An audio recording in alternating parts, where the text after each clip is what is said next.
Halo bakunzi ba Demo TV official, turagarutse tumaze iminsi mike cyane tubaye nk'abahuzemo gato, ariko turagarutse mu nkuru zigumya gucaracara ku mbuga nkoranyambaga, ubwo twagiye ku munsi tuba dutembera tureba ibiri kuvugwa. Ubu rero n'ubundi kiri kuvugwa ni ifungwa ry'icyamamare Ndimbati. Nakubwira ngo noneho ibintu bikomeje gutumbagira, bikomeje kuba danje. Byatangiye tubyoroshya tubona ibintu byoroshye, ariko ibintu noneho rero burya ntabwo byoroshye. Ndimbati rero bakaba bamaje ku urukiko rukaba rwemeje kwemeza ko Ndimbati agomba kurya iminsi 30 afunzwe by'agateganyo mu gihe ngo hagishakishwa ibimenyetso. Rero ni inkuru ubona ku binyamakuru byinshi bitandukanye byanditse. Nuba rero nyuma y'uko urukiko rutegetse ko umukinnyi wa filime Jean Bosco wihoreye uzwi nka Ndimbati akomeza gufungwa by'agateganyo, ngo umucamanza yavuze ko ngo hari ibimenyetso ngo bikomeye byerekana ko ashobora kuba yarakoze icyaha. Urumva ko ibimenyetso bagumye kubicukumbura babishakisha. Buriya mu rukiko igitsinda n'ibimenyetso. Rero ngo hari ibimenyetso bikomeje kugaragaza ko Ndimbati ashobora kuba yarakoze nyine icyaha. Tubitse ko Ndimbati icyaha ashinjwa ari ugusambanya umukobwa utarageza imyaka y'ubukure, ndetse mwibuke ko mubyeyi abana babiri. Ariko Ndimbati mwibuke ko ubwo yagizwe imbere y'urukiko ubushize yagize gutya ibyaha akabihakana. Ibi nibyo byaje no gutuma n'uriya mukobwa aza kujya mu bitangazamakuru bimwe na bimwe kuri YouTube. Aravuga ati Ndimbati yarambabaje, Ndimbati yarankomerekeje, atevuga ko nge ndinda yanguze ku muhanda. Ati noneho n'uburyo yahoraga ambwira ati abana ko abemera, atareka akagenda mu ruhame akatangira hakana ko abana atarabati, kandi yahoraga nyinginga avuga ati abana n'abandi nzagufasha. Ibi rero bikomeje kuba nabo ngo bikomeje kuvugisha benshi, kuko nabo bakinana muri filime zimwe mwagiye mukunda bagiye batanga interview bakavuga ati nabwo twatuguye kumva Ndimbati hakana biriya bintu kandi aremera ko abana nabe.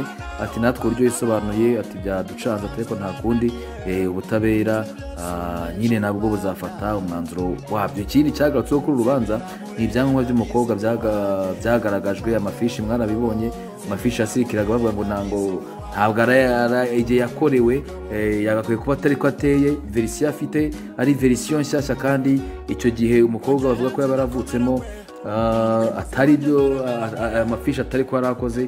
Ikindi bagaragaza ko ngo uriya mwana Ndimbati yisobanura avuga ko n'abana atarabe, kandi Ndimbati abana arabemeraga. Niba mwakuri iki kiganiro yanatanze cya mbere nabwo, kandi nacyo cyabimbarutseho kuvuga kwa Ndimbati avugana na Sabe, wumvaga yemera ko abana arabe kabafasha, ahubwo ari uko umukobwa yamwatse iby'umurengera. Bakunzi ba Demo TV dukomeza natwe kubirebera ku ruhande cyangwa tukubirebera kure, dukurikira tureba uko abantu babivugaho n'icyo bagenda batangaza. Ariko bakunzi ba Ndimbati abamukunda cyane, nyine nuko ubuzima nuko bumeze, bisaba kwihangana, bisaba gukomera. Wenda igihe kizagera tumenye ukuri nyako, ariko nyine mu gihe cyose kutaramenyekana, ubwo Ndimbati bagumye kumubika nyine, nta kundi araguma muri gereza kugeza igihe ibimenyetso nabyo bizagera ahagaragara. Tubibutse ko icyaha kiguhamya nyine hakurikizwa amategeko. Ubwo icyo gihe aramutse ahamwe n'icyaha, ubwo Ndimbati hakurikizwa itegeko rihana umuntu wasambanyije umwana utarageza imyaka.